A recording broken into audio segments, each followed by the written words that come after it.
दोस्तों, आप सभी का स्वागत है रिवीजन टाइम यूट्यूब चैनल पे। हम इंडियन यहाँ पे ल्यूसेंट की हिस्ट्री की सीरीज़ को डिस्कस कर रहे हैं। एंशियंट इंडिया टॉपिक है आज का 8वां टॉपिक है। इसी के साथ एंशियंट हिस्ट्री जो आ जाएगी वो कंप्लीट हो जाएगी। किस विदेशी यात्री ने भारत का दौरा सबसे पहले किया था? तो यहाँ पे आ जाएगा मैगस्थनीज ने। शून्य की खोज किसने की थी? शून्य की खोज की थी आर्यभट्ट ने। किस पुस्तक का 15 भारतीय और 14 विदेशी भाषाओं में अनुवाद किया गया था? पंचतंत्र।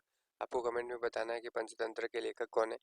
न्यूमिस्मेटिक्स का जो आता है वो क्या होता है? सिक्कों और धातुओं का अध्ययन होता है।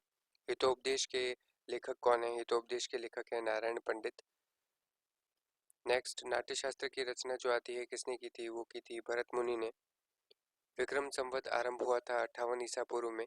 अंकुरवाट कहाँ पर स्थित है? वो कंबोडिया के अंदर स्थित है। निम्नलिखित में से किसकी चालकोलिथिक एज कहा जाता था? उसे ताम्र पाषाण युग को चालकोलिथिक एज कहते हैं। किस उस स्रोत का नाम बताइए जो प्राचीन भारत के व्यापारिक मार्गों पर मौन है? तो मिलिंद पन्हु। आधुनिक देवनागरी लिपि का प्राचीनतम रूप जो आता है वो क्या कहलाता है? वो कहलाता है ब्राह्मी। मानव के द्वारा सर्वप्रथम प्रयुक्त अनाज जो आता है गेहूं और जौ। काव्य शैली का प्राचीनतम नमूना किसके अभिलेख में मिलता है? रुद्रदमन के अभिलेख में।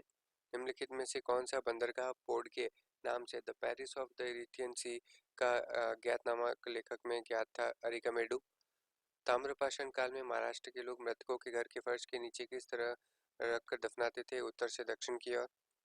नेक्स्ट क्वेश्चन आता है भीमबेटका किसके लिए प्रसिद्ध है? गुफाओं के शैल चित्रण के लिए। मालती मार्कोव के लेखक आते हैं वो कौन है? भवभूति है। निम्नलिखित में से कौन सा नवीनतम समझा जाता है क्रो मैग्रन मानव को? इतिहास के पिता की पदवी सही अर्थों में निम्नलिखित में से किससे संबंधित आती है? हेरोडोट से।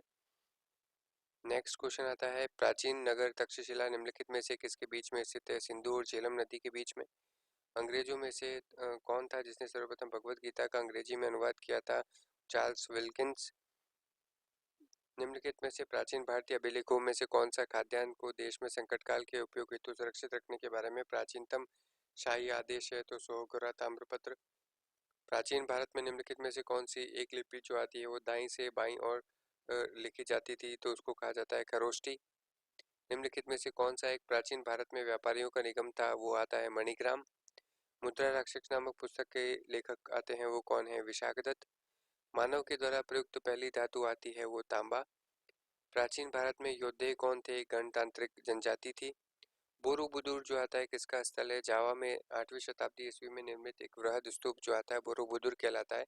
इस तरीके से ये प्राचीन भारत का टॉपिक यहाँ पे समाप्त होता है। पूरे एंशिएंट इंडिया हमारे 8 टॉपिक के साथ कंप्लीट हो चुका है। आप सभी का यहाँ तक बने रहने के लिए बहुत बहुत धन्यवाद।